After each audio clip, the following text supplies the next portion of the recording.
I got a couple of comments recently on my YouTube videos. Both of them were quite lovely. One was from a both were from long-time viewers. One of them said how he keeps cycling back to watch my videos because they help him sleep. Now, that's sort of like a funny compliment slash insult. Oh, my talking bores you to death, makes you want to sleep. Well, some people like my voice and they think it's very soothing, and I watch videos quite often so that I can kind of halfway listen to and then eventually fall asleep, and that's quite lovely. And the fact that you're missing out on the actual important facts in the lecture of plate tectonics that you're listening to, or whatever it is I'm sorry you're missing out on that. But anyway, there you go. That's what it's supposed to look like.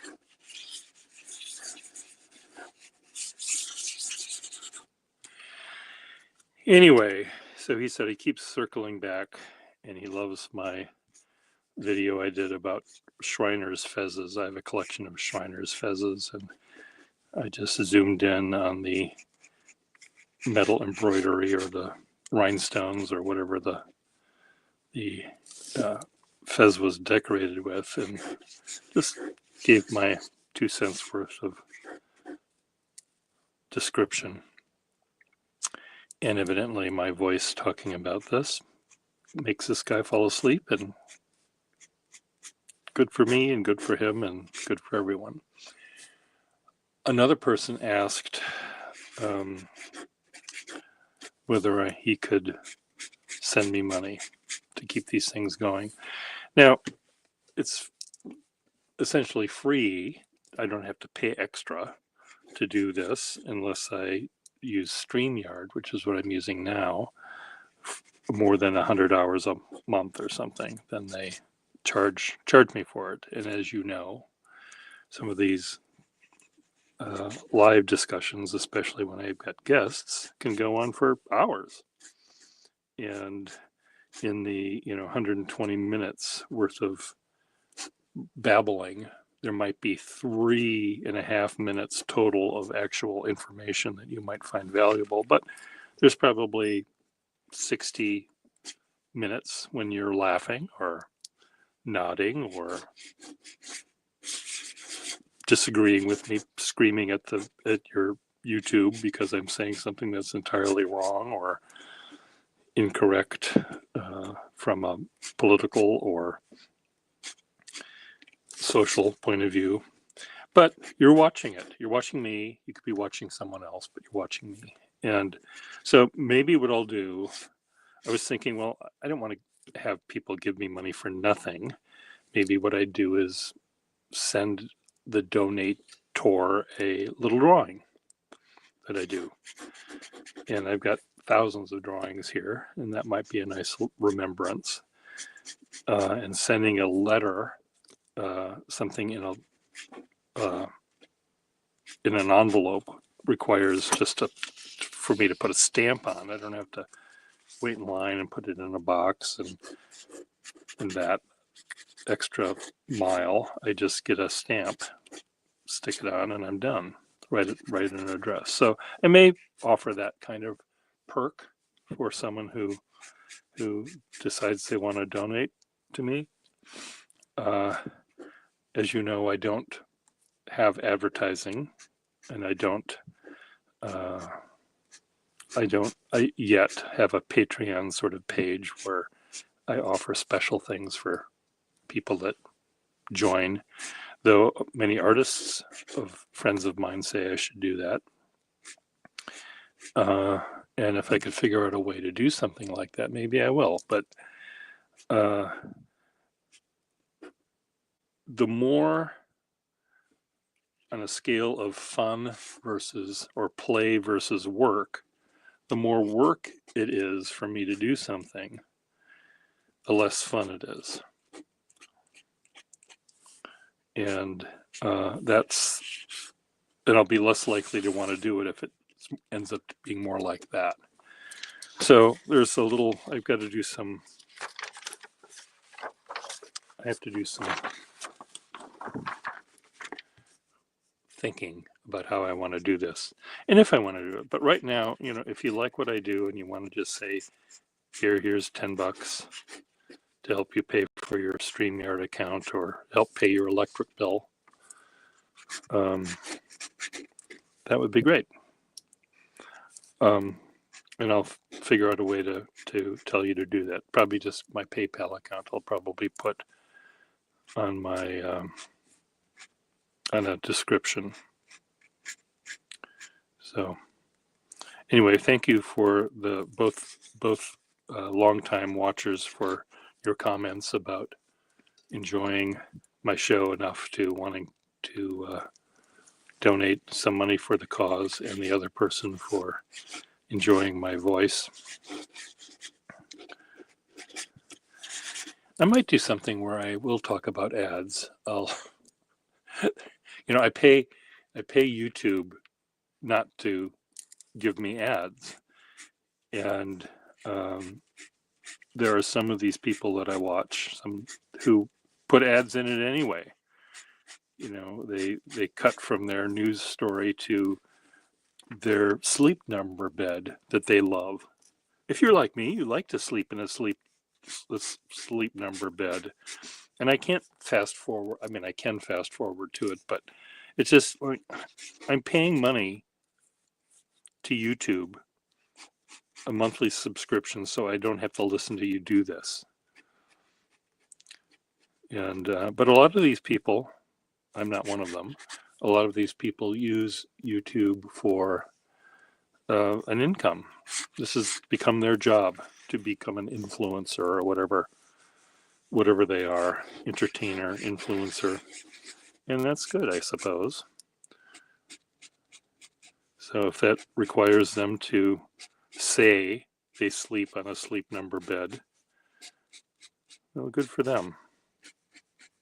What I should do is I'll find a company, and I've got catalogs of things that haven't been made for 100 years. I'll just read the description for buggy whips.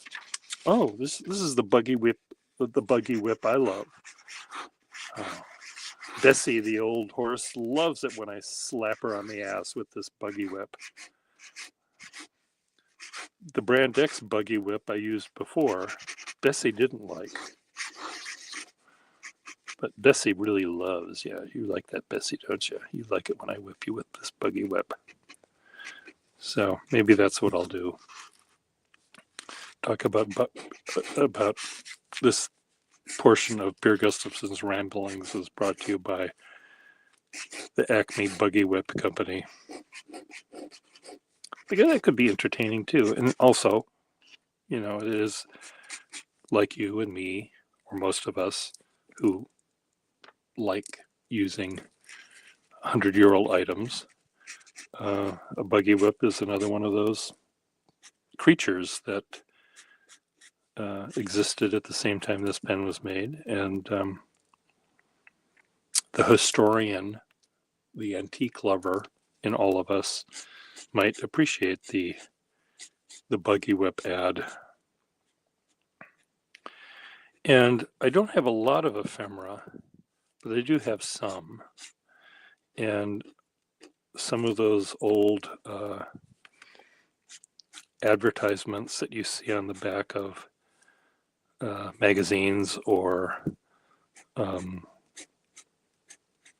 there's even blotters that people collect, or postcards that people collect that have interesting images of things that no longer exist. That might be kind of fun to read one of those, and I could pretend that the Buggy Whip Company is sponsoring me.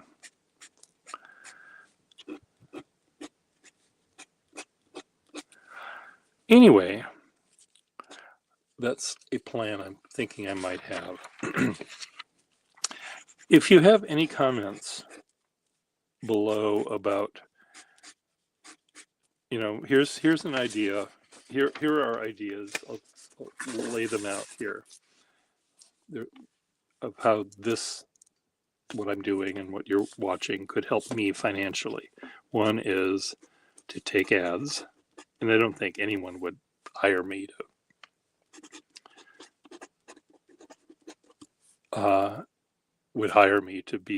to say that I sleep on their Sleep Number bed. Would you want me to say I sleep on your bed? No. So that's probably a no right there. I could do a Patreon thing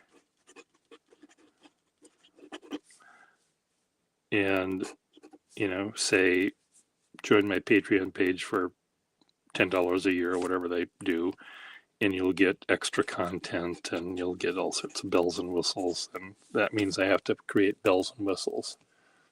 And also probably do something on a more regular basis. Have a show every week. But, I don't want to monetize me particularly. But number 3 would be, as you know, I do a lot of doodling as I draw here, and I could take a specific piece of paper and do a drawing of something.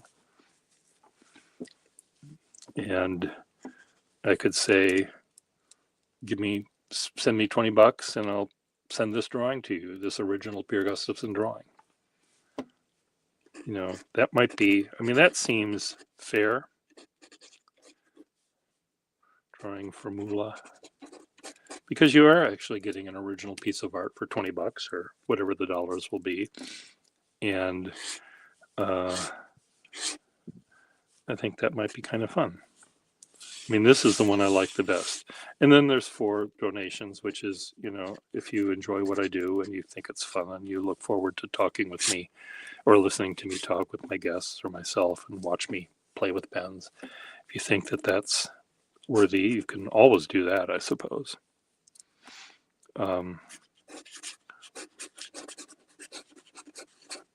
It's always available. And there's probably other things I can do here for money. I could come to your house and clean your bathroom. But if I show you my bathroom, you'd never want me anywhere near your bathroom because I'm not as tidy as I should be. I'm tidy enough, but not as tidy as I should be.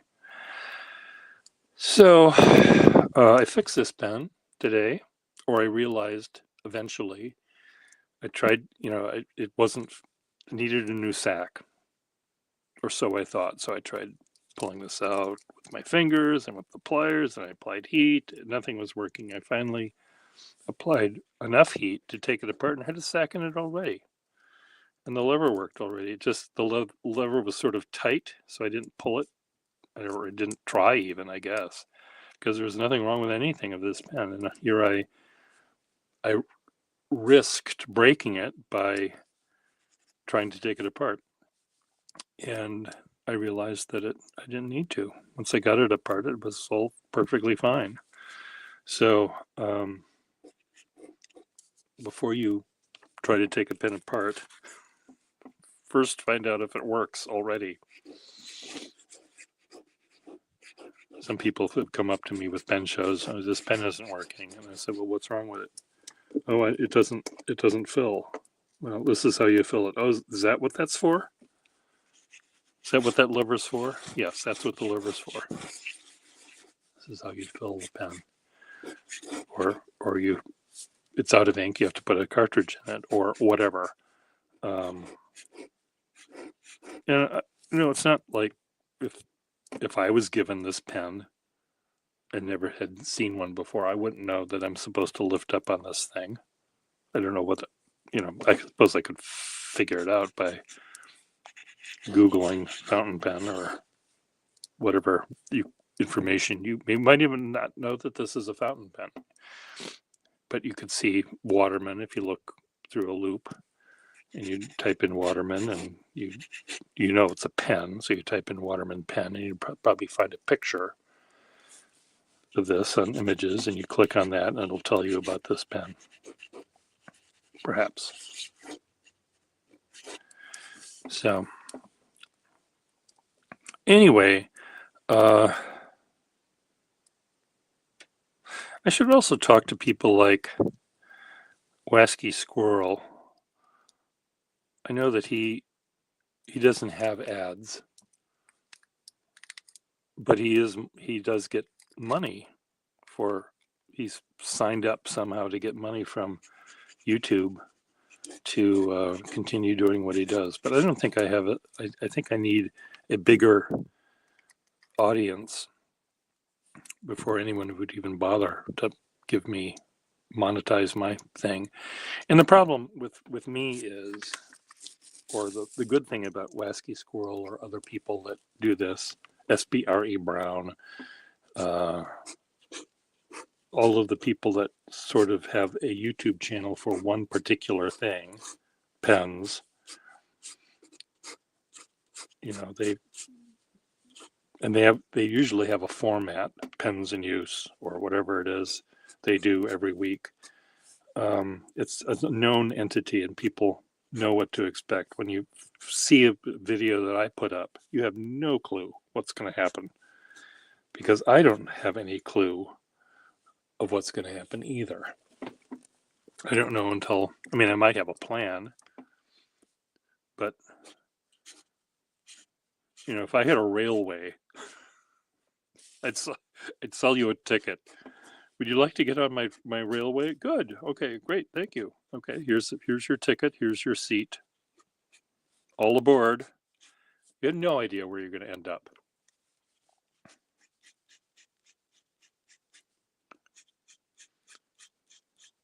And there's never a direct route. It's always a regional. You go from this thought to that thought to this swear word when I drop something, over to here, down to here, which reminds me of something I did 3 years ago over here, and then that leads me off to some other nonsense. So that's what my shows are like. Wasky Squirrel, on the other hand, he starts here, goes to there, goes to there. There might be occasionally when he'll be reminded of something that happened in school or whatever, and then he ends. A to B with A1, A2, A, M, Z, B, back to Z, B, etc. Hello, Scraff or Robert.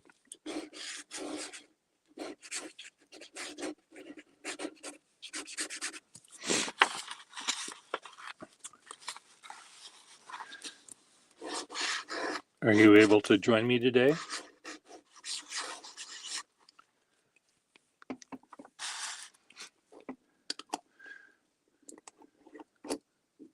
So I've got 3 pens that have ink in them sitting right in front of me. This one, nice rubbery Skyline. This one is going to be tighter.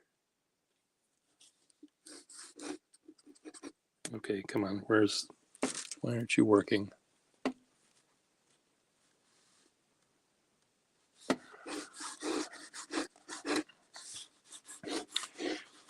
I have a customer that bought a Skyline, or he traded me some of his magic beans for one magic bean of mine, and I provided him with a big flexible wet moppy kind of nib like this one, and he finds it too moppy. He wants a thinner one, so we're going to trade for this nib, I think, because this nib there's a little bit of give to it, but it's really, really fine. But so I told him also to send me a picture of, or a piece of paper that has the line he likes best. So I'll try to match that. Yeah, skylines are a favorite of mine. I've probably bought and sold more of this model than any other model of pen, because I trust them. Yeah, they have their issues. Like this quite often happens with the metal sleeves. This part is loose. The glue or cement or whatever they use to attach this to the plastic.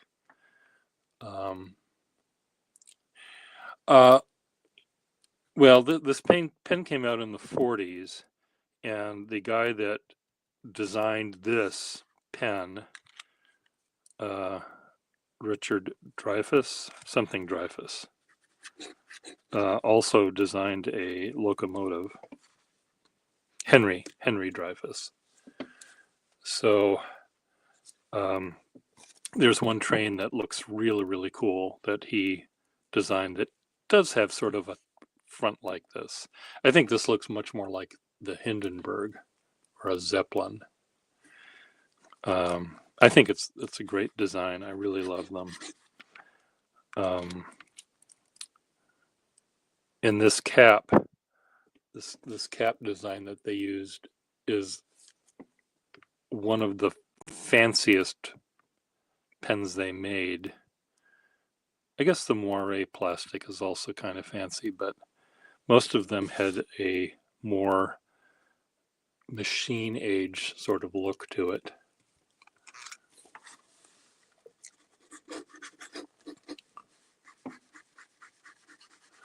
Yeah, the Flexier ones I like too, but I love any pen that is excruciatingly fine. Oh, you're asking me questions that I don't know. I'm sure someone will give you an answer. I'd probably say 1946-ish, 41 to 46. Then they came out with what they called the Symphony pen, which was made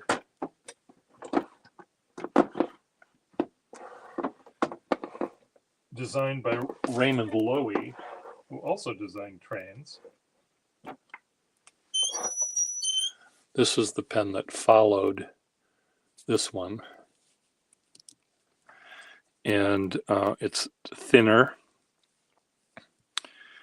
The nice version of this cap has this little parabolic edge to it, which I think is quite lovely. You looked it up. And the problem with this pen is the plastic was a little bit cheaper, and it tends to warp. I find a lot of them that are bent this way, like a little tiny banana, because when you hold it in your hand, you're sort of pushing against the pen this way. And they also, again, the plastic isn't as good as these, these are often very loose because the plastic shrinks or expands on the barrel and not on the, anyway, they have quality control issues. I mean, they're all fixable. You put a little piece of paper in there and it'll hold it tight.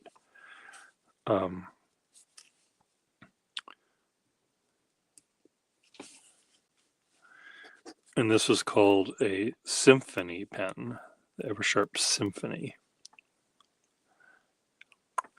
This was the Skyline. They also made a pen called the Skywriter, which looked like this essentially, except the clip didn't have this thing going around the top. The clip mechanism, the cap, has even on the simplest ones has 1, 2, 3, 4, 5 5 pieces, 6 pieces. I'll show you how they work. See if I can get this one apart. So this one, the cap has an inner cap that's plastic, and this thing is on top of it. So this could be either one piece, just plastic, or 2 pieces, plastic with gold, or 2 pieces, plastic with a little gold band here. So this is either 1 or 3 pieces. This part here, the inner cap, is sometimes 2 pieces as well, or 3. God. It's either all plastic, 1 piece, or sometimes it's all plastic, but it's made of 2 pieces that are screwed together. And then sometimes they have this gold dome on top of it. But the clip, there's this little piece here. Oops, can't see. That little spring piece there that you see being exposed, that goes from here to there to there. And that's the springy part. Then there's this gold ring here. Oh God, do I just have to?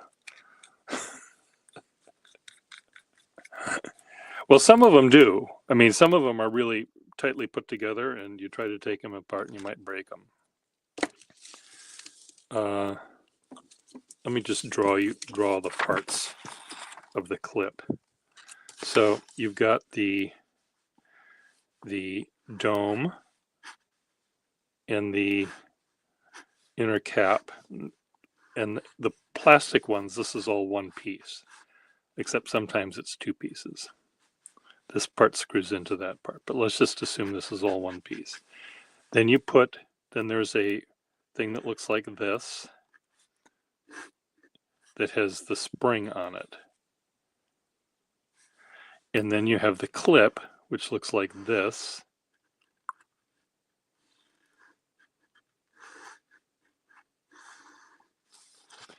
This slides over this.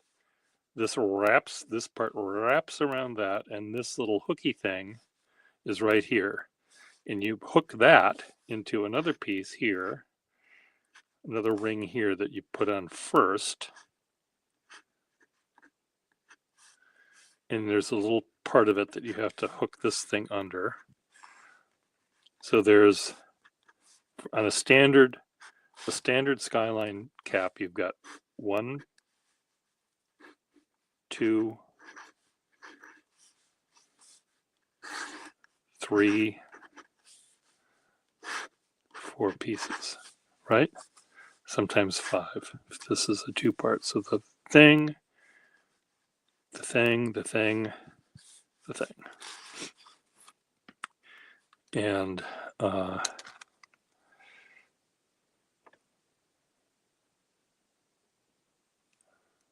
the over-engineered snorkel is just way over engineered. There's so much crap that's in the pen. There's, I think, 4 or 5 rubber pieces that have to all work in order for the pen to fill.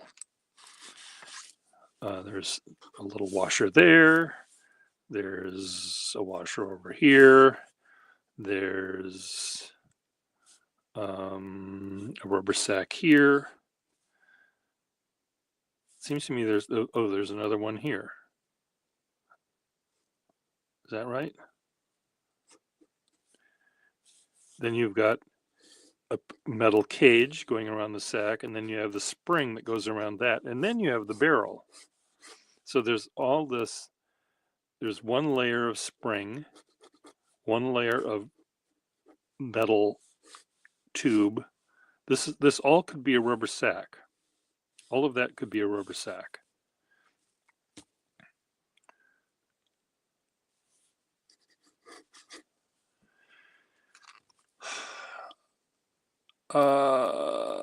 Doesn't the nib get inky anyway? Well, the nib the nib is supposed to be inky. I mean, the nib has to have ink underneath it. The whole deal with the snorkel was you could throw your pen wiper away because you don't have to, when you fill it up, you don't have to wipe it off. So this little snorkel would come out and you'd suck the ink up through the snorkel. But, oh, I know, there was another little rubber thing here. I'll show you. Oh, the top part, the inside the cap.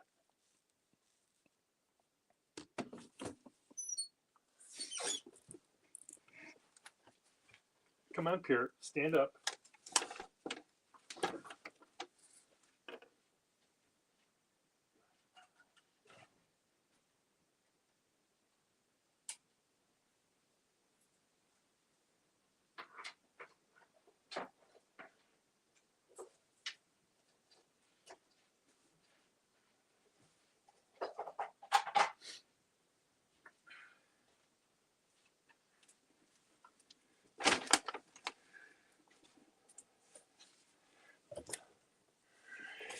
Here is an original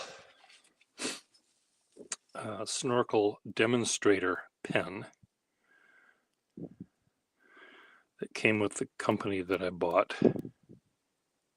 So it shows you how the clip is attached. It shows you. So there's a rubber. Here are the rubber washers. There's one here. There's one here. 1, 2. There's one in here, or right there, I guess. 3. 1, 2, 3. The rubber sack. And then this part right here that the rubber sack is all connected to is probably, I guess you would call that rubber. So all of this, oh, see here, I just broke it. I didn't break it, but see, this little plug is rubber. It's just that that thing should have come out, but it's clogged with ink. So let me just soak it in water and unclog it. When these pens originally came out, the little tube was gold. So that, hey Kesh. So this thing fits in one way, which I can't tell. One of these things is bigger than the other. I don't want to break it. One of these shaped. This is the wide one right there. So where's the wide one here? Can't tell. Is it on top? Probably is on top, would be my guess, but the last thing I want to do is break this thing. So let me soak this in that here.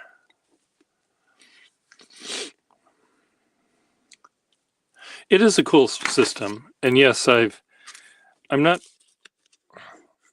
can't guarantee, Kesh, that I'm going to do this daily, but because at some point it's going to cost me money, so I'm wondering about the possibility of people donating to keep me going here, to pay for that bill.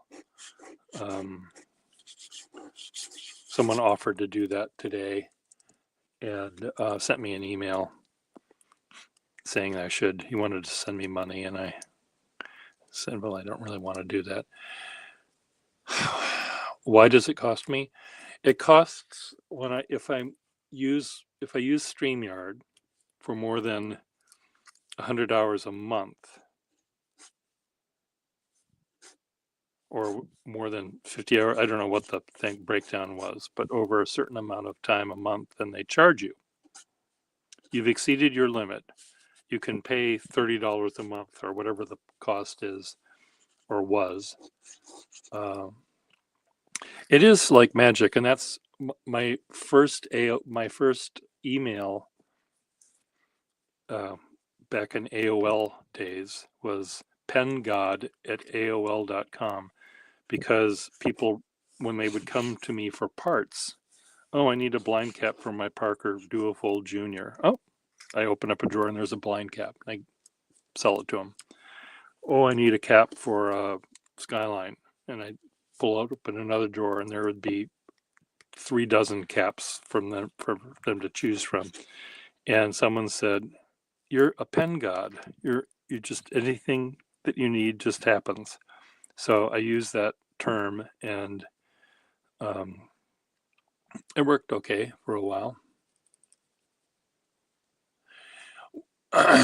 Well, I tried doing that, Kesh, on YouTube, but it only allows you to. I couldn't. I had to use my phone. I might have been able to use my computer, but it only allowed for sort of a vertical display. So if you're looking at YouTube, normally, like where it fills up your screen like that, it showed the 2 little heads like this in the middle, talking side by side, face, or picture of pen. So it was really tiny, and it didn't give me the options that StreamYard does.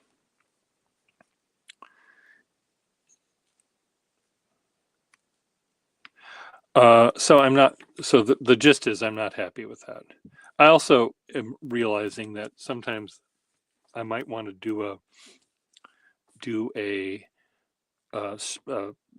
create a YouTube video where I don't need to have guests. So I'll just make it the old-fashioned way by making a movie and uploading the movie. So there's that. I looked up one other system, and I got this out, and it was really complicated, and I didn't like that aspect of it. There were lots of bells and whistles to type in, and it seemed less logical. And there we go. Perfect. So anyway, I'm back to StreamYard.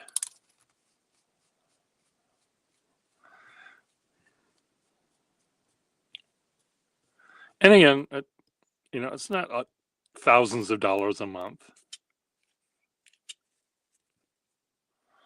So it's doable.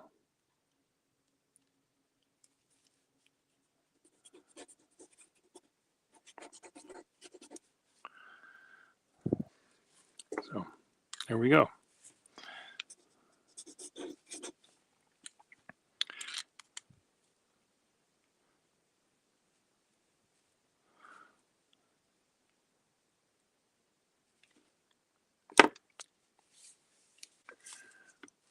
Restream is easy. Okay. Well, maybe I'll try it out, see if it works. If it works, fine.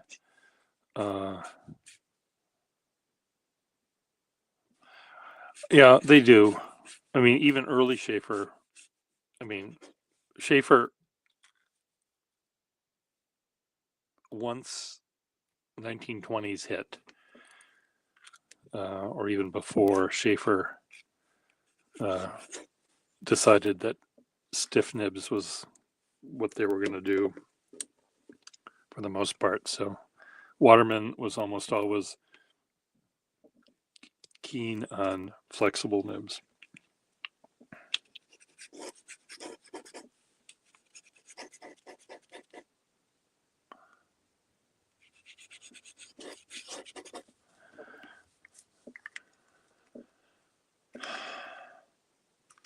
Oh, lucky you.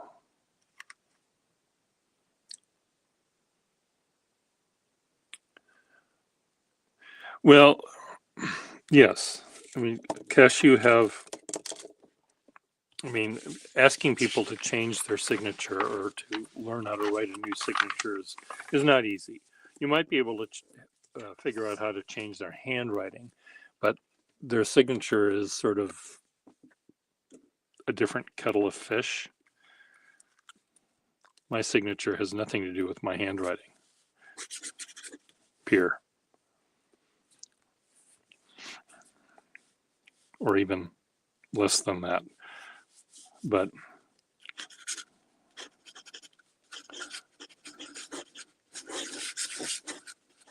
that's, if I want to be fancy, that's what I'll do. But normally it's just, that's what I do for my signature. My middle name. Oh, when I sign a piece of artwork, no, it's just Peer. If they want to figure out who I am, they can.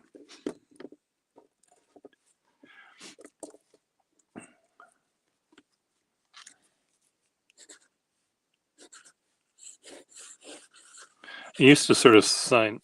I made a monogram that was PG like this, and I used to sign things like that for a while, but now it's just Peer. Sometimes I underline it.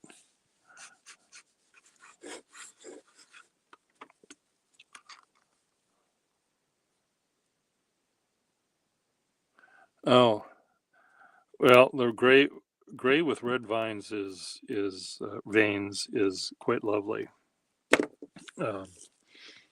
I find that a beautiful pen, and it's rare-ish. Here's a little one like that.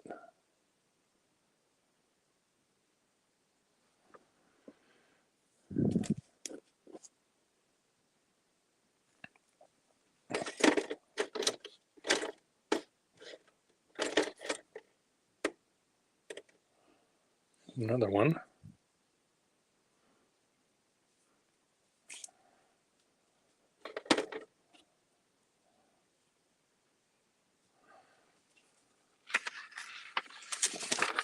Well, Kesh, you have such a lovely name that why not use it?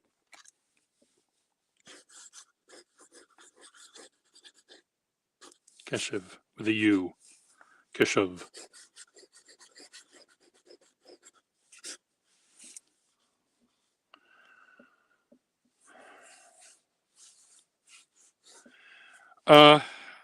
If it's an American company, I probably have something by the company. There are certain pens I don't have.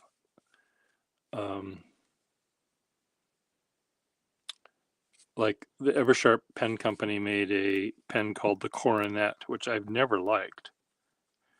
Never owned one. Never liked them.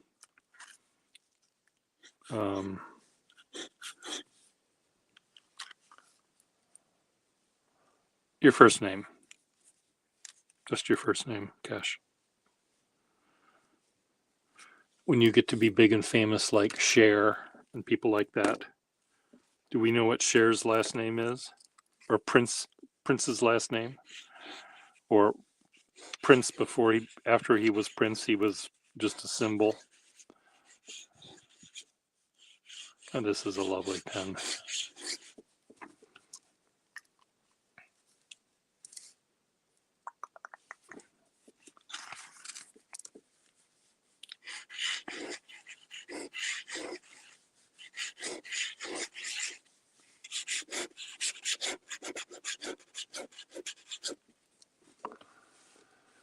Like Elvis. Well, Elvis had a last name. He doesn't need one. Again, the name like Elvis, it's not a very common name. So Cher isn't a very common name.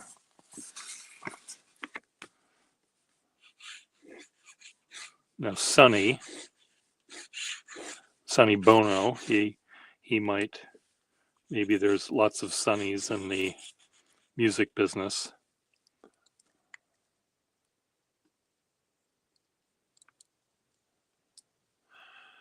I do have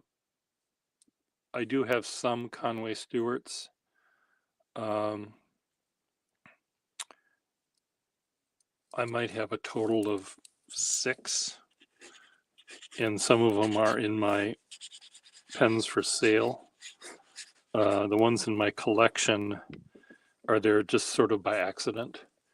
I have a drawer full of European pens, Montblanc, and I think I have a Pelikan, and I have a few other sort of Sonikans and other European brands, but I don't really collect them. They just happen to be there.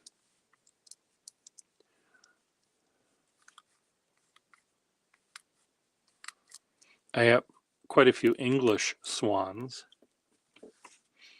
I might have 1 or 2 English or French Watermans, Canadian Watermans. I have a couple, 2 or 3 Meisterstücks, the 129s or whatever they're called. And I think I also have this other one that's really, really cool that has cracks in the section. And it's common to have that flaw. It's a really cool looking pen, but I get completely covered in ink if I try to use it. And I think I have a modern Montblanc, a stainless steel one that I think my dad had given me. Or maybe I bought myself.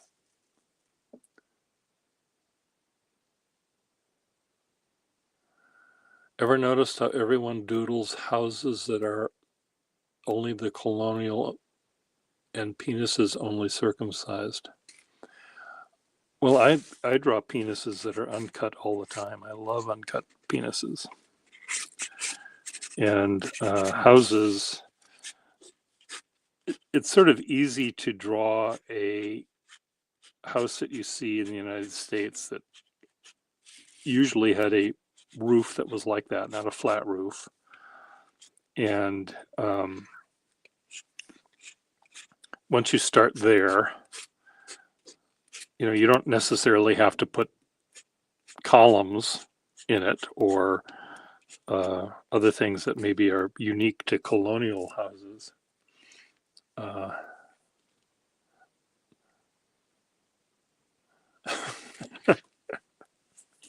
Change of topic. Okay, where's my chart of where we went? Oh, and then over here to penises. Uncut or circumcised. We've talked about both of those.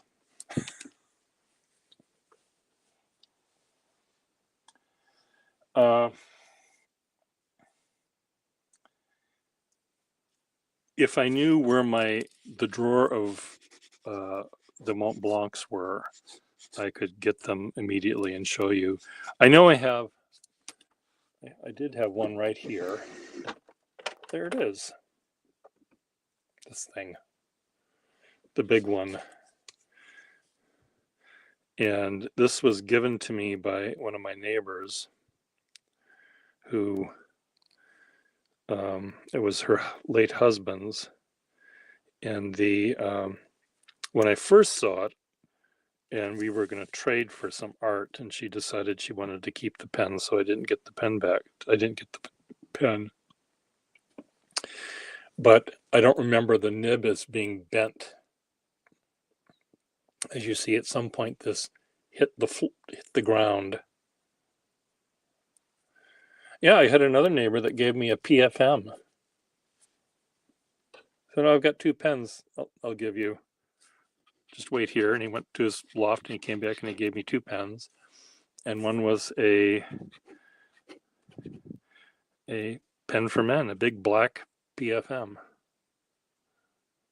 Well, I bent it so it works.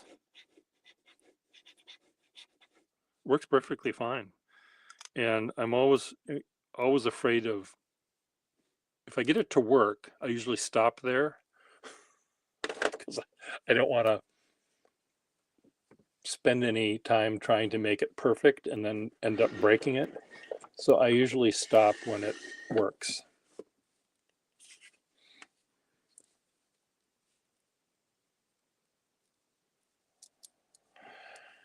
I do have very many generous neighbors, and I live in a building, Scraff, that 100 artists got together many years ago, 40 years ago, to try to find a place that we could have studio space, live work space where we could live in our studios, because most of us were living in warehouse buildings that was illegal for us to live there, but we could have studios there. But our landlords sort of looked the other way because they couldn't rent them out to anyone else, because they were sort of in this dumpy part of town. So they were happy for our money. And so anyway, a group of us got together and said, well, let's try to find a warehouse building in another dumpy part of some other town and buy it and renovate it and move into it. So it took us about 3 years to, or 3 years to find and build and move in to this place. So on day one of moving into this place that had 150 units, I knew 100 of them because I'd been seeing them every day, every week. We would have a meeting, and I got to know everyone. And so we were sort of friends, or at least acquaintance.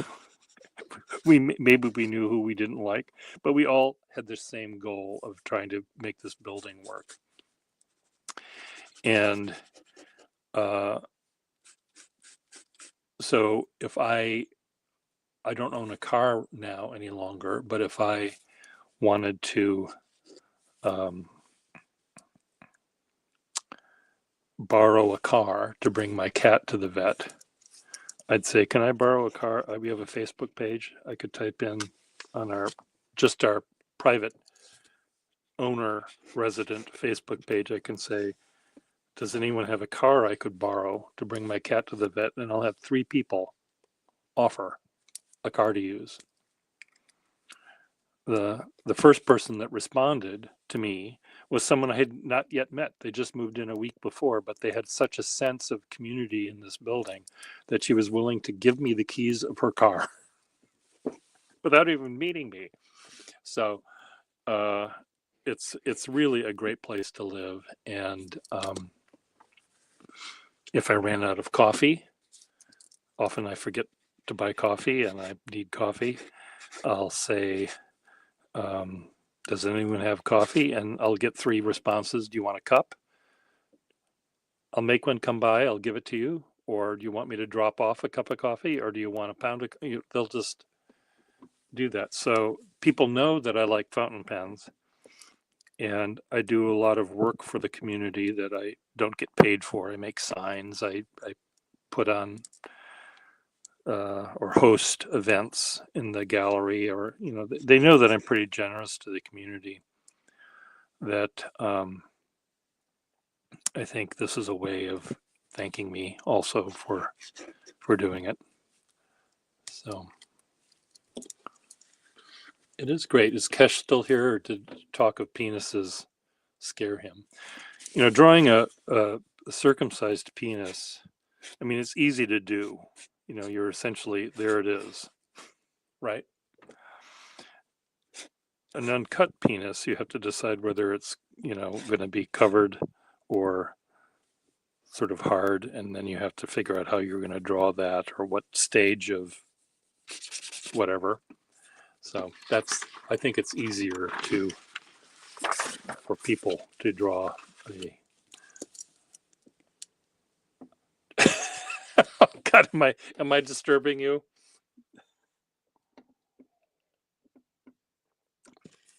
I remember the first time I saw a Schaefer Triumph nib, I said, my God, it looks like an uncut dick. I said to myself.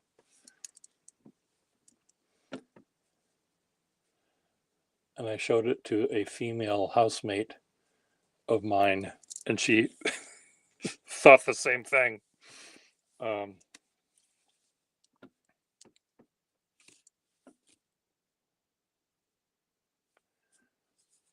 guess we lost Kesh. Penis. It's a lovely.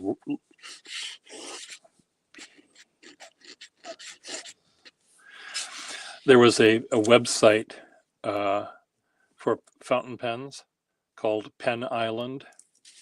So you type that, it looked like Penis Land.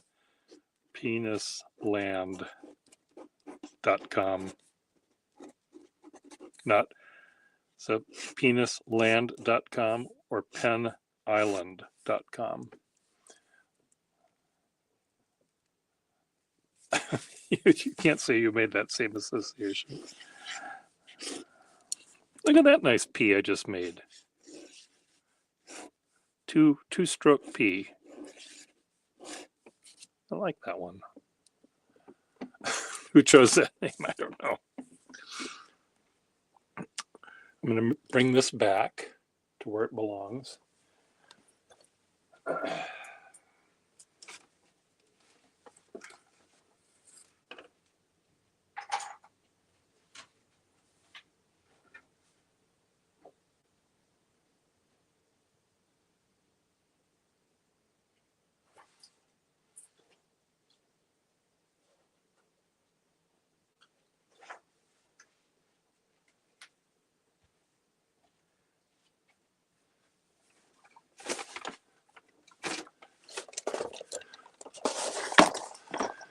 Okay, Scraph, here we go. Here's a drawer of foreign pens. Here's a Mont Blanc. Okay, this is the one that's really, really cool. I love the design of this one, but there's cracks all along this. Yeah, I don't know, Pen Island. They didn't spell it out. So here's a Mont Blanc.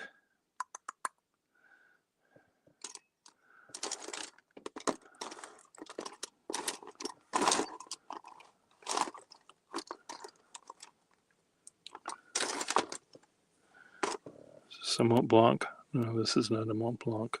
Mont Blanc.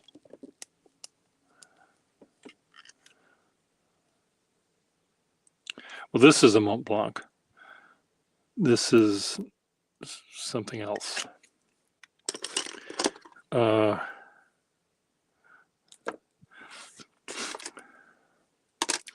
here are the Pilot vanishing points. 2 different sizes, I think. If I remember correctly, these are 2 different sizes. One's skinny, one's not so skinny. This is a really cool pen. It's called a Vogue, I think. Or maybe not. Really neat.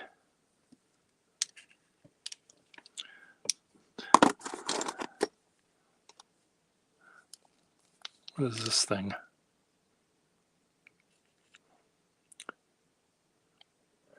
Where's my loop when I want it?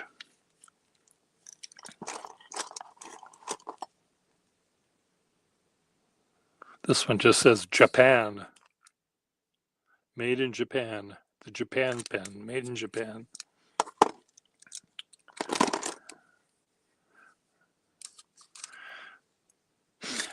The English swans are with the oh, I like this one. This is foreign. This is made by the Foreign Pen Company.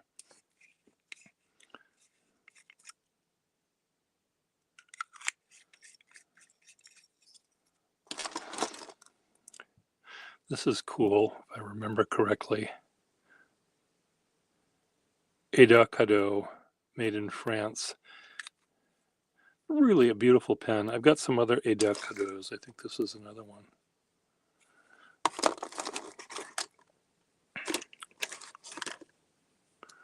Is this the Vogue? Yeah, this is, oh, the Voss pen. The Voss pen. This is kind of neat.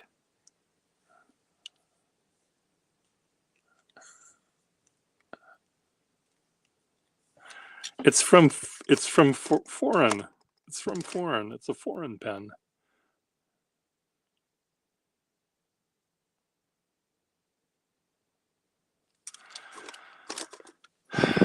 I also have a drawer full of pens that I have no idea who made them. There's not a mark on them. And some of them are quite lovely.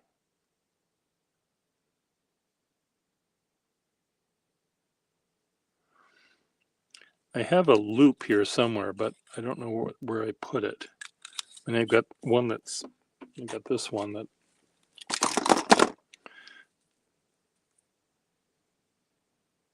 British made, Kingswood, British made.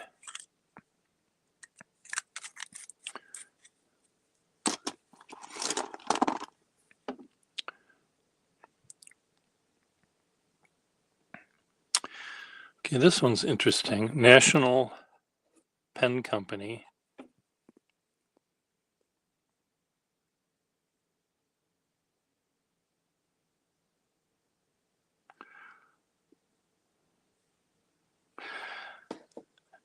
National Pen Company, double tank, British made. So why is this called double tank?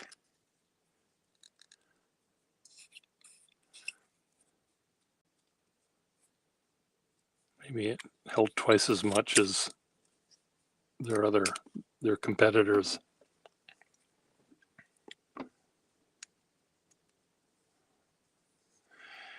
I probably should do that. What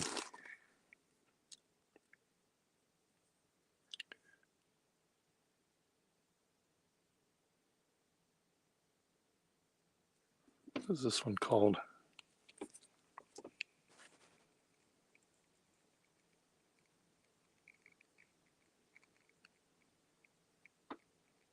This is called Princeps. Princeps. Princeps.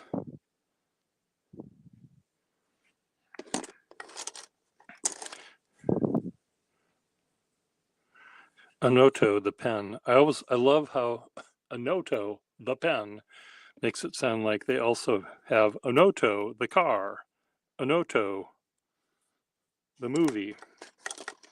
So I do have a few Anotos.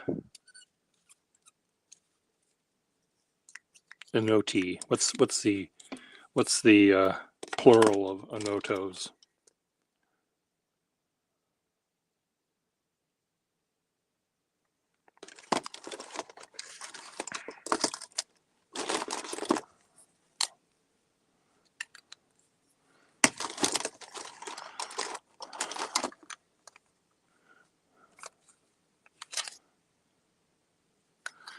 Anyway, put these back. My big Mont Blanco that I just had out here. I'll throw that in here. And I know I have another. I have at least one other of these. I had another friend who gave me his collection. He called me up on the phone and he said, "No, Pierre, I have some bad news. I'm dying, and I'd like you to have my pen collection." I told my daughter, who I had met, and she came over and gave me this collection. And I think Anoto is Japanese. They wanted a name that, no, De La Rue, London. They wanted a name that could be understood and pronounced in all the languages. So they considered the Japanese buyer when they came up with that name. Stand up here. Yes.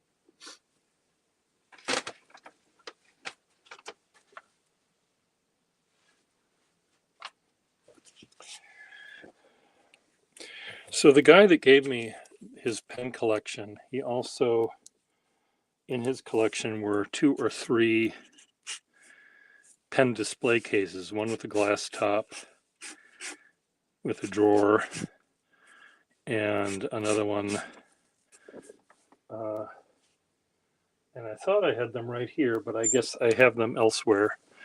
So I should bring those out someday and show that little collection. I keep them all together because I want, he gave them to me as a gift. I try, anytime anyone gives me a gift as a pen, I usually want to keep them and not sell them. There were some pens that he had that were not in the case. They're relatively common pens, and I said to his daughter, I said, I would like to do something for Steve. Steve worked as a grade school book or high school book seller. He would go around to schools with the textbooks that were being offered that year, and he would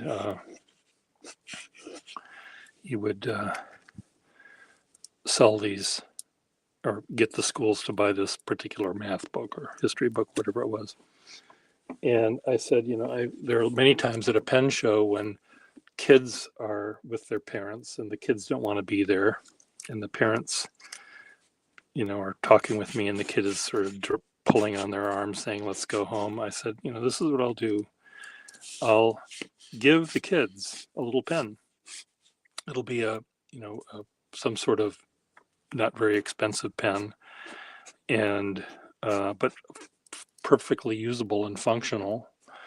Or maybe have them pick up mechanical pencil, and then I would print up a little card saying that this pen is donated to you in memory of Steve Adamson, who had a pen collection, and he loved. I might tweak the history a little bit. I might, because a guy that sells books to a school system is not very interesting. It's too complicated. So I might just say he worked in the public school system, and loved kids and loved working with kids, and this is his legacy. So I think I'll do that.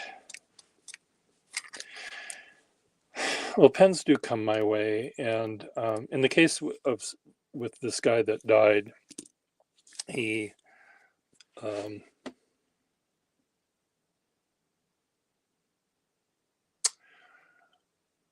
was such an interesting character. I don't know how to describe him necessarily. He loved collecting autographs. That was his big collection. He has lots of very rare autographs. And he loved classical music, so a lot of his autographs were ones of classical musicians, Beethoven and things like that. And so those were all put into auction, and I think, his daughter realized a lot of money from that collection. And he loved collecting pens, though he didn't. His pen collection was very unfocused. He just had 20, 30, 40 pens that he wanted to buy. I'm looking for a patrician. I'm looking for this. And he knew the pen histories and stuff, and he just wanted one of this company, maybe 3 from that company, all different models. And so that collection was much more modest. And even if they put them on auction, I don't know if they'd make as much money as would be worth it really for them. And I think he understood that. So that's why he gave them to me. Yeah, I don't remember exactly there was some I don't know if it was Bach or I don't know who it was that he had only one of only it was Scott Joplin actually, and it was a very rare signature where there were only a few, like a handful known that they were saved. I would think they would be on contracts with sheet music company and all sorts of things that he would do, but evidently the Scott Joplin was worth a lot of money because there were so few. He also loved jazz, this guy, classical music and jazz.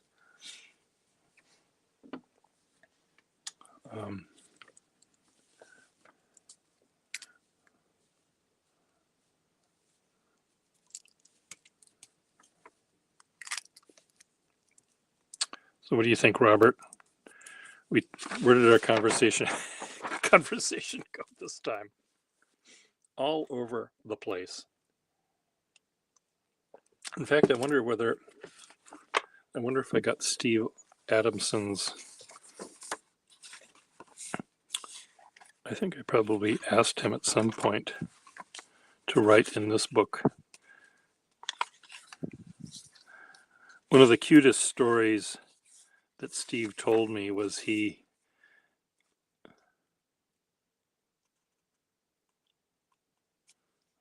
not him, was he went to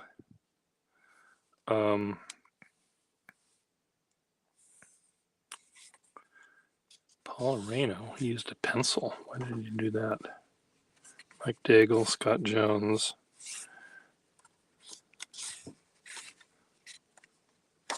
I guess I don't have him here. He also loved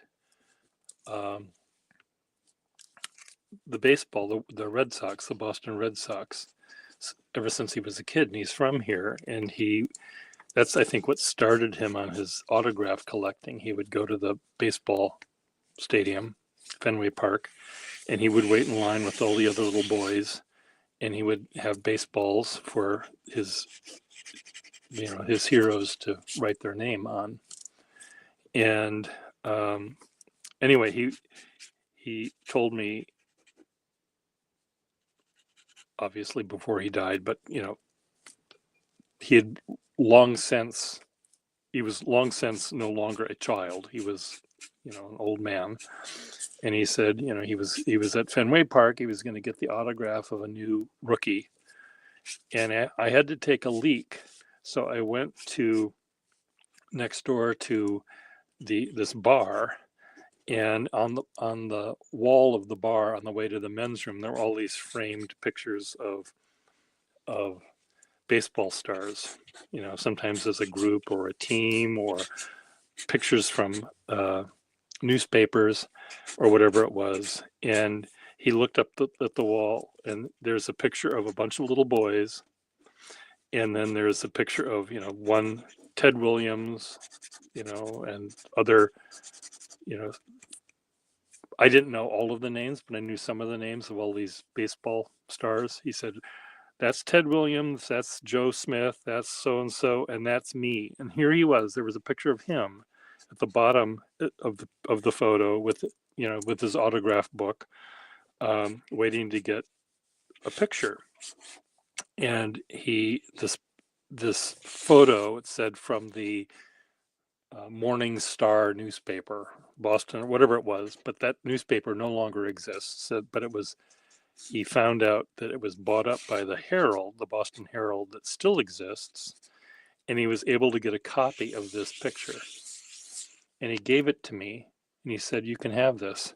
And I said, "Well, Steve, you have to do something for me. You have to autograph it." So he was so touched. He autographed his right next to his face down here. And do you think I can find that picture? It's here somewhere, but I don't know where it is. But it was such a sweet story, and that's what Steve was like. His heart was childlike throughout his entire life. He was such a little kid, and he was always fun to talk with and to sell a pen to, you know. But um, anyway, so I have his pens and his memories for as long as I'm alive. Then I'll probably put that. I'll give someone that collection intact, perhaps, if I remember to write this information down, because when I kick the bucket, my brothers won't know what to do with anything.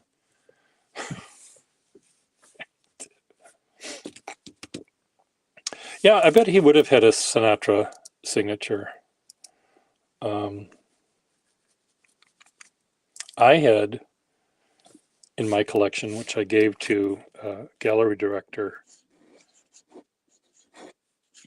my gallery director's wife for her birthday. She loved the pack rat, the the 50s, 60s Sinatra, Sammy Davis Jr. Who's the other guy? Dean Martin. She loved that group of people. And this was a set of 3 telegrams between Frank Sinatra and David Susskind and Frank Sinatra. There were 2 from Frank Sinatra to David Susskind. There were 3 total. The first one was from Frank Sinatra to David Susskind. The second one was David Susskind responding to this one. And the last one was Sinatra telling this guy to essentially go to hell. But they were telegrams.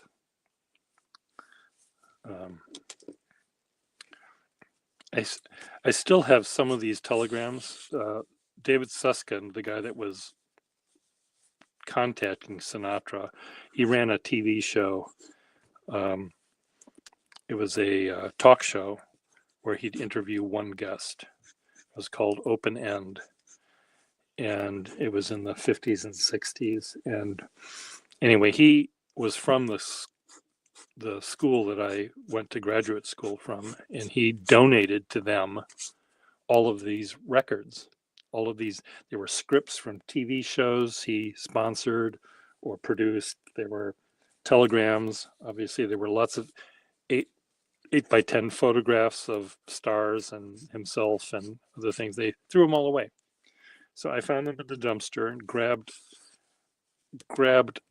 piles of telegrams because I thought they'd be fun to use to write notes on. Just turn them over and write notes, and then saw that there were these 3 from Frank Sinatra.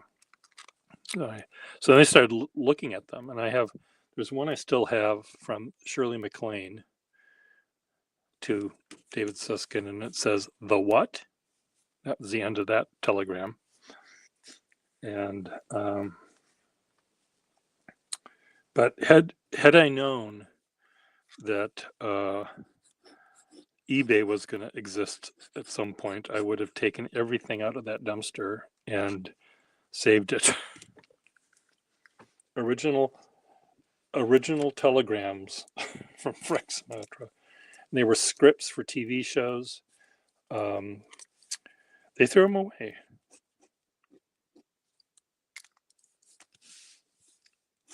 So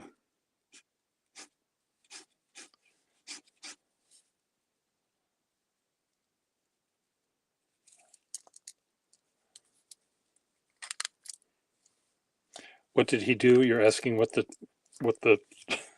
so this was the conversation. The first one was Frank Sinatra responding to him, and there must have been one here that I didn't have that said to Frank, "Would you be willing to be a guest on my show called Open End? Would you be willing to be on my show Open End?" And this guy, he responded saying, "Yes, I'm willing to be on your show at those dates you suggested. My fee is $10,000, Sinatra." So that was the first one. Then the second one was to Sinatra saying, from David Susskind saying,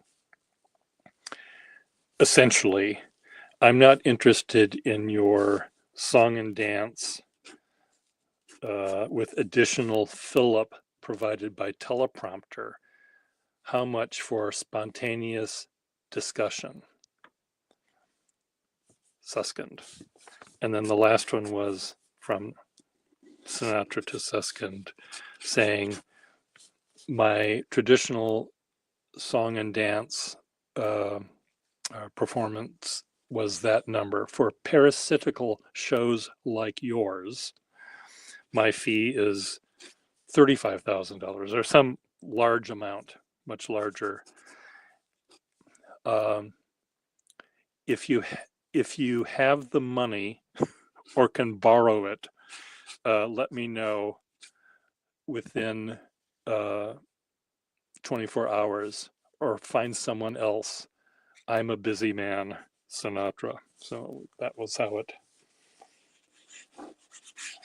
That's was the conversation. So anyway, I gave it to her. She had them framed. They're in a beautiful frame in their kitchen. I haven't talked to these people in decades, but I'm sure they're still have pride of place. So there could have been, the dumpster could have been full of things like that. A lot of the ones that I read, there was a TV show called Get Smart in the 60s, and it had a couple of things that were lines that Max would always say. One was, sorry about that, Chief.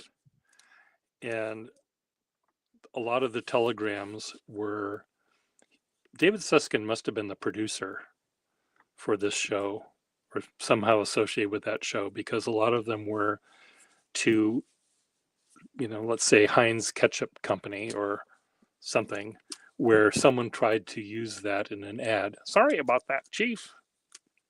I got, next time I'll get the Heinz ketchup or something. And they would ask them to cease and desist using that. That's a tagline or copyrighted by the TV show Get Smart. You can't use it without our permission. And so that's where a lot of them were like that.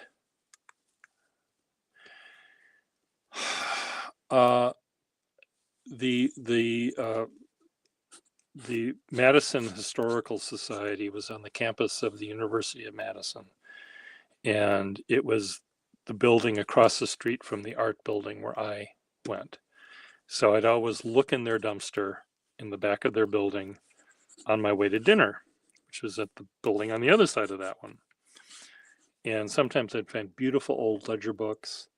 There was a guy in the art building that found original Muybridge photographs. Muybridge was the guy that did a series of timed photographs showing animal or human locomotion. And there were original prints, original photographs from this, and they just tossed them out.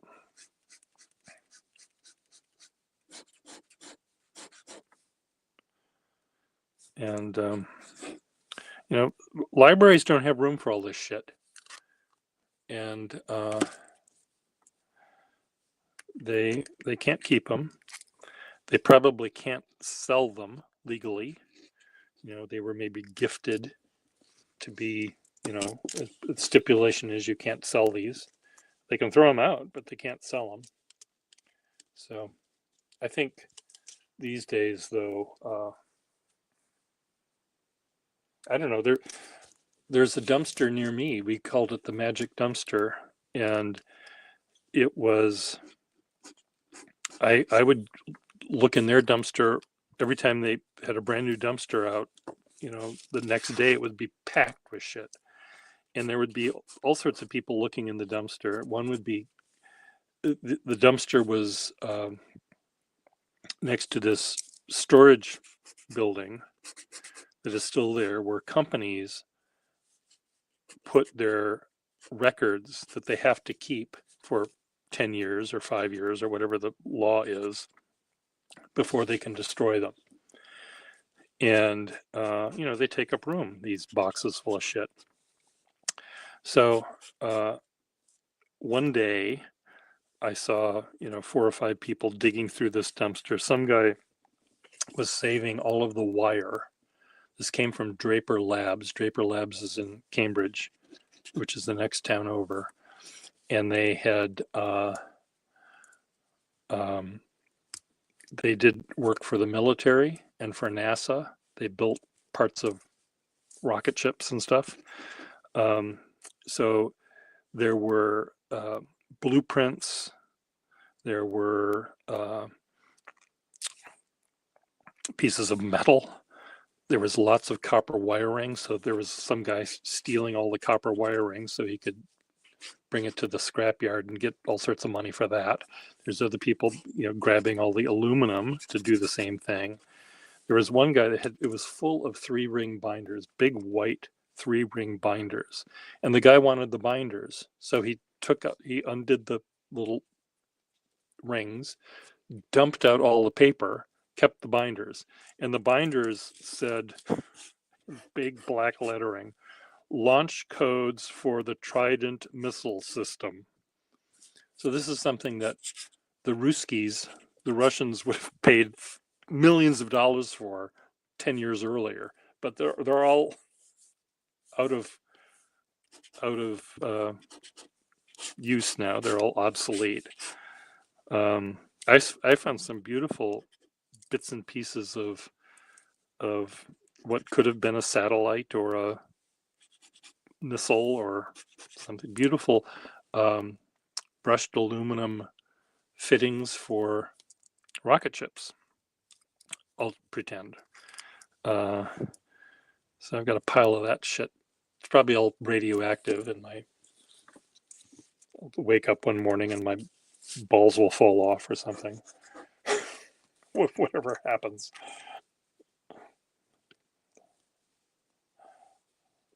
So again, why this company couldn't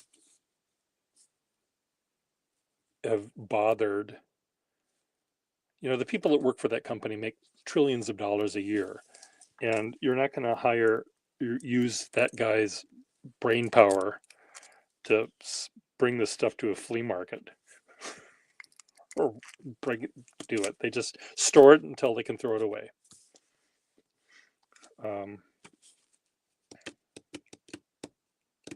Yeah, I probably have a Geiger counter in this place. Well, so now where did our conversation go? Penises.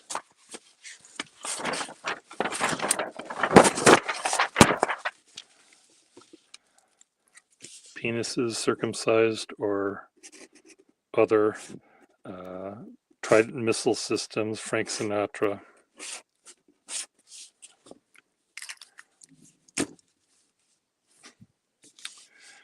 Frank Sinatra had a big one, a big winky. And one of his ex-wives said, he was a skinny boy when he was younger, quite skinny. And she said of him, Frank weighed 110 pounds and 90 pounds was his dick. I'll look it up just to make sure I'm getting it correct. Yes, my YouTube channel is not made for children. We figured that out already.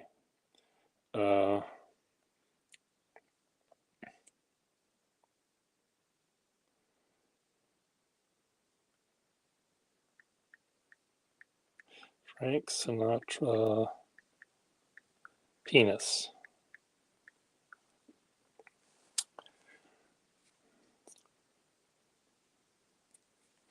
It was enormous.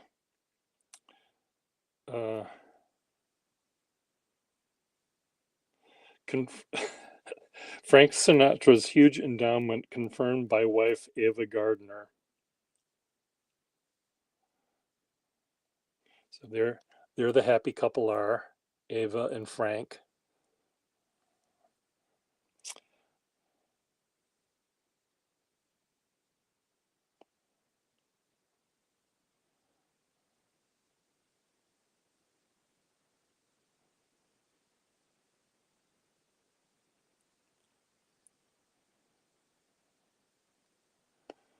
Uh,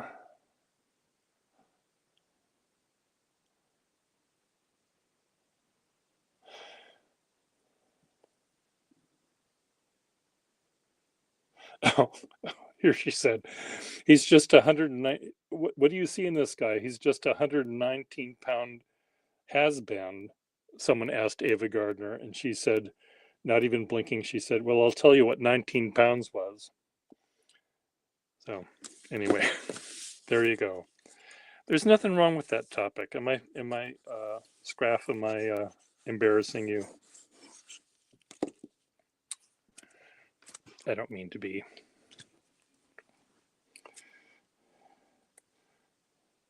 If the president of the country that I happen to be living in can talk about the size of a pro golfer's cock, I certainly can.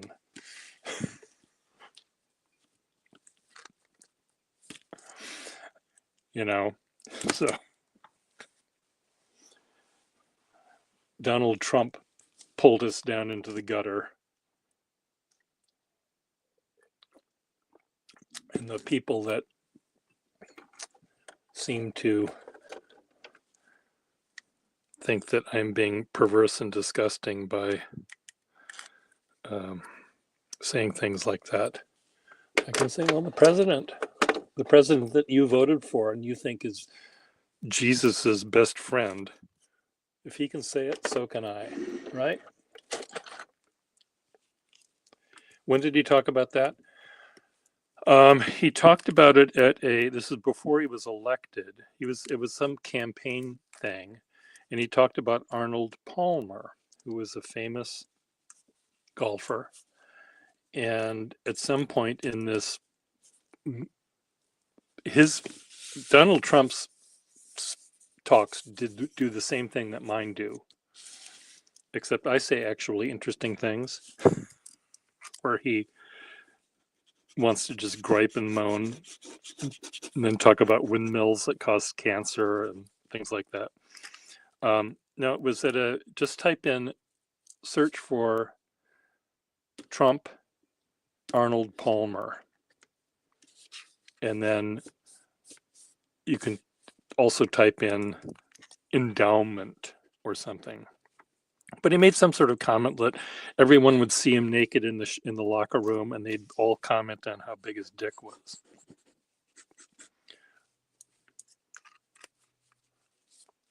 That's the president of the United States. Donald Trump and I have we have an overlap in our Venn diagram. We both can talk about penises without shame. Penis chat.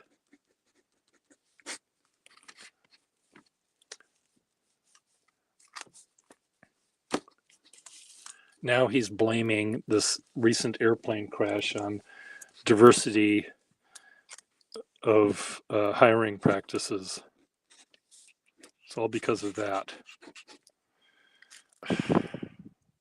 No, dear, it's not because of that. Well, there is that one. I mean, that's a famous comment that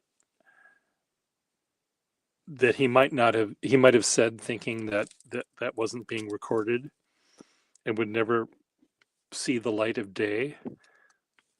But this other one with Arnold Palmer, he was in front of a huge audience. He saw the TV cameras aiming at him. He saw the microphones in front of him. He knew that he had an audience that would hear this, and he seemed to think it was appropriate to talk about Arnold Palmer's penis in front of an audience.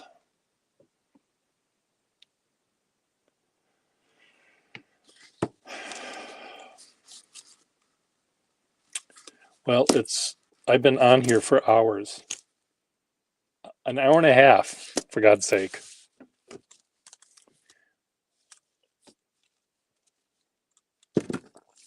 I'm certainly not going to be monetized now. YouTube isn't going to want to have us. Yes, Carson.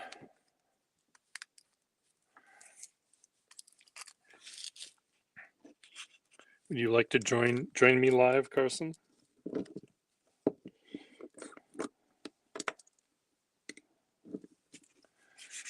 This is a new favorite of mine. I just realized it has a sack and it works, and I'm really having fun with this one.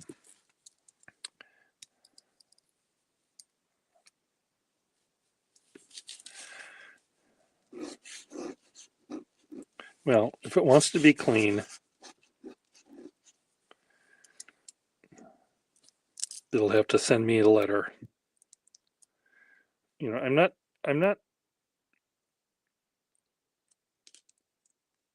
you know, I do say that it's like my thing is not made for kids.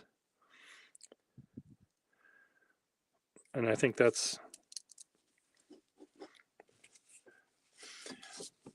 that is enough.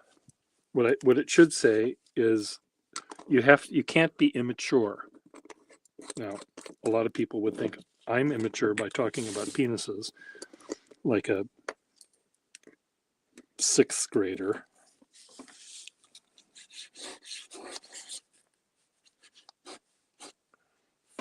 You don't want to.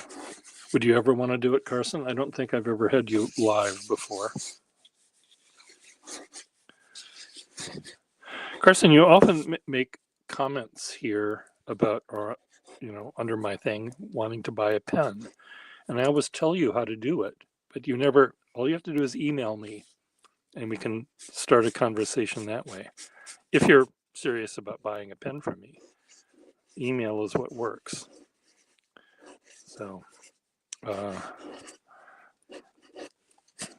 just send me an email. Pierre Gustafson Studio at gmail.com. I probably should have that written down like this.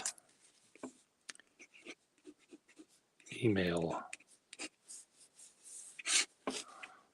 here. Gustafson.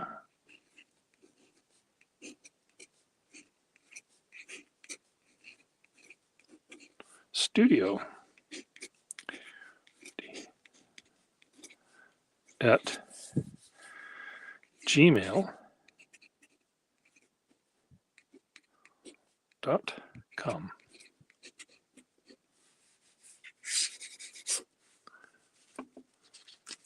So I'll just have this up here and anyone can follow it if they want to.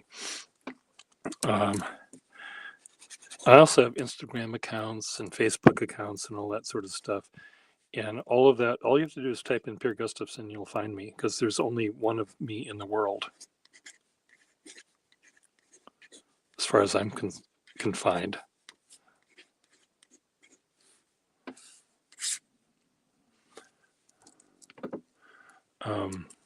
That's what's really neat about when people tell me they're, you know, follow me on Facebook and they say what their name is, Tom Jones, let's say, and I type on Tom Jones, and there's pages and pages and pages of them.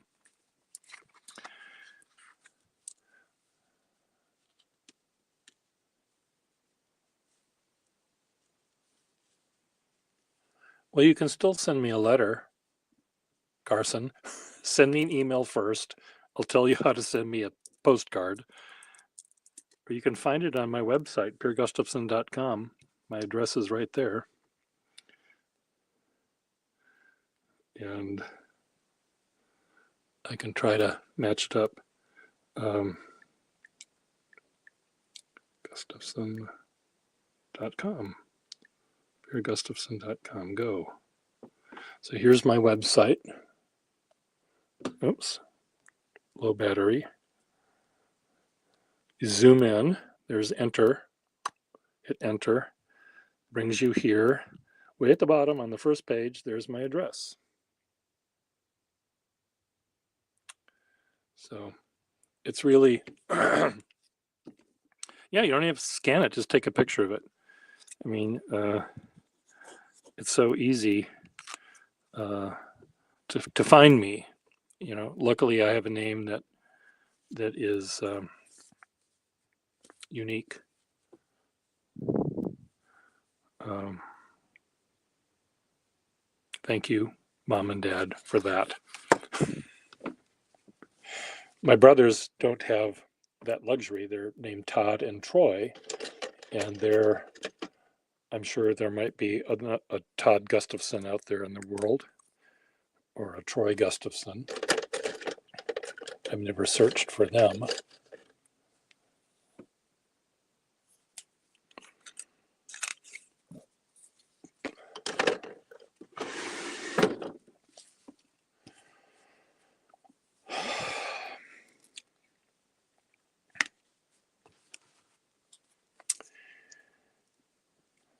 No one would guess that this is my phone cover, but it is. My case broke, so I'm using this case now, which I can see the camera's half covered. I better get one that works better for this. This is a case that someone was throwing out in my building, and I took it because my cases are always getting broken. So the painter of this picture is Bouguereau, and he painted quite often these perfect dames, usually mythological, naked, angel type figures. So I suppose he occasionally would draw a naked man, but he'd always have their junk covered. I mean, her junk is there somewhere, full frontal nudity. It's okay to do that in art. Show a man's junk and you get yelled at. I want equal time, God damn it. Not me personally, but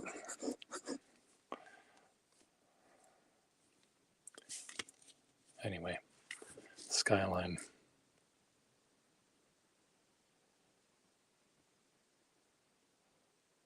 Yeah, he was very talented. I wonder if I have those on my phone here.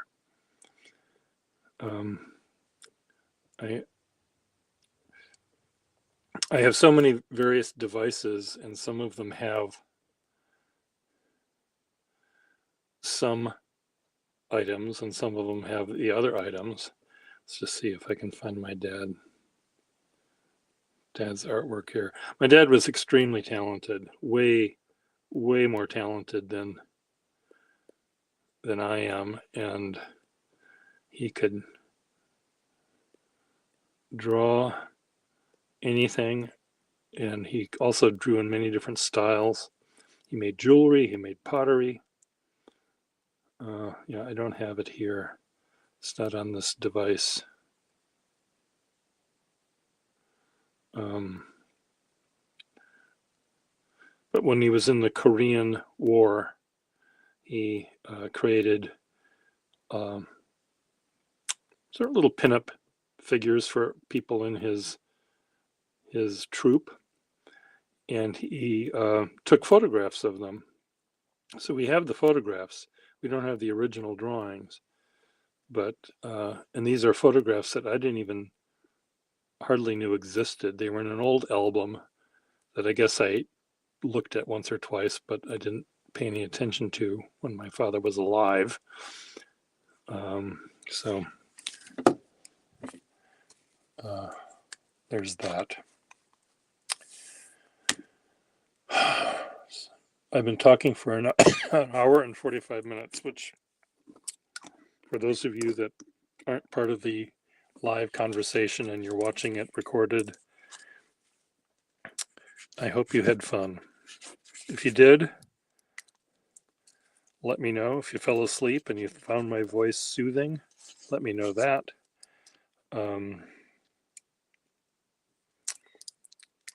If you think I'm perverse and should be taken off of YouTube, you can let me know that too.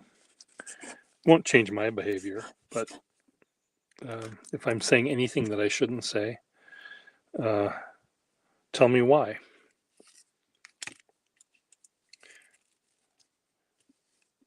And if it's because I said the word penis and talked about the size of people's penises, I'm doing exactly the same thing that Donald Trump did.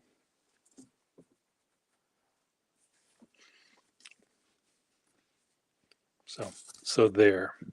Goodbye, everyone. Nice seeing you, Carson. Nice seeing you, Scraff, and earlier, Kesh. Bye. I won't say vulgar. I won't say that. I think it's entirely inappropriate to use in a campaign speech. But I think his it was inappropriate for him to mention it in a campaign speech. Bye, everyone. Oh, there we go. End.